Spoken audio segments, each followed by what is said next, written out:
মেনে নিতে পারে না। সেজন্য সচিবালয়ে, পুলিশে, বিচার বিভাগে বিভিন্ন সময় আমাদের বিরুদ্ধে ষড়যন্ত্র চলে। আমরা আপনাদেরকে বলতে চাই, অতীতে ছিল সতীদাহ প্রথা, এখন আমরা দেখছি মৃতদেহ প্রথা। যারা সচিবালয়ে আমাদের বিরুদ্ধে ষড়যন্ত্র করছেন, আপনাদেরকে বলতে চাই, আপনারা রিয়েলিটি মাইনে নেন। আপনাদের আম্মু আর দেশে ফিরবে না। আমরা তাকে সীমান্তের উপরে পাঠিয়েছি, এই খুনে ফিরে দেশে পুনর্বাসন হবে না। আপনারা জানেন, গত 16 বছর এই ফ্যাসিবাদী সরকার খুনি হাসিনা প্রত্যেকটি রাজনৈতিক দলকে ফ্যাসিবাদী শক্তিকে নির্যাতন এবং নিপীড়নের মধ্য দিয়ে তাদের থেকে ভোটাধিকার কেড়ে নিয়েছে।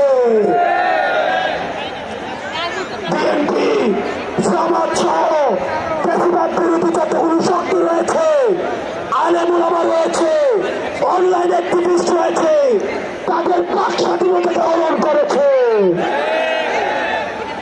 আমরা যারা জুলাই গণঅভ্যুত্থানে আমরা নেতৃত্ব দিয়েছি, আমাদের তাকে সারা বাংলাদেশে মানুষ রাস্তায় নেমে এসেছে এবং আমরা এই হাসিনাকে পালিয়ে যেতে বাধ্য করেছি। আমরা এই সরকারকে বলতে চাই, আজকে 5 আগস্টের পরে আজকে এই পর্যন্ত আইন শৃঙ্খলা পরিস্থিতি এখনো পর্যন্ত স্বাভাবিক হয় নাই। দ্রব্যমূল্য এখনো নিয়ন্ত্রণে আসে নাই। আপনি যদি মনে করেন, বারবার বলতে থাকেন সিন্ডিকেট এক হাত থেকে আরেক হাতে গিয়েছে, তাহলে আপনার কাজটা কি? যেখানে এই সিন্ডিকেটের হাত ভেঙে দিতে হবে, দ্রব্যমূল্যকে মানুষের নিয়ন্ত্রণে আনতে হবে, আইন শৃঙ্খলা পরিস্থিতিকে স্বাভাবিক করতে হবে। কোন বিপ্লবীর গায়ে যদি আক্রমণ করা হয়, এই সরকারকে তার দায়ভার নিতে হবে।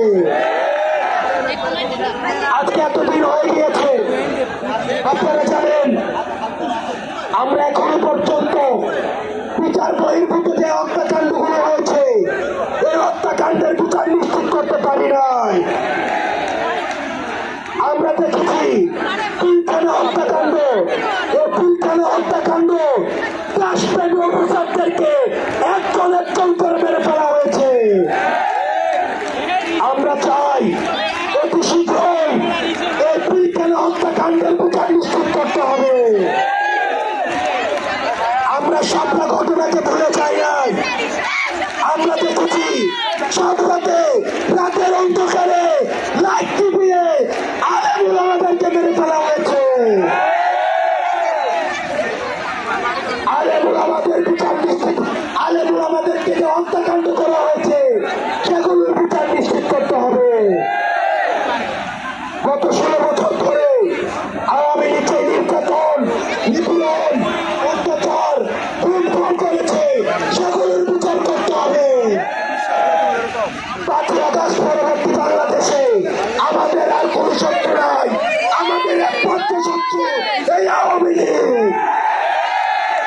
আওয়ামী লীগের বিরুদ্ধে আমাদের পৃথিবীর যতগুলো রাজনৈতিক শক্তি আছে, আমাদের সংগ্রাম অব্যাহত থাকবে।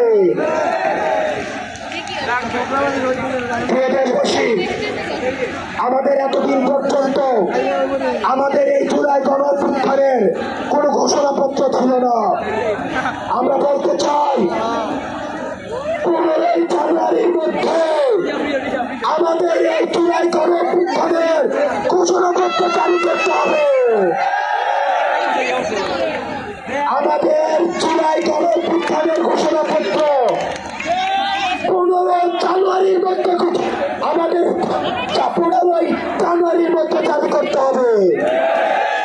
প্রিয় দেশবাসী, এই 15 জানুয়ারি পর্যন্ত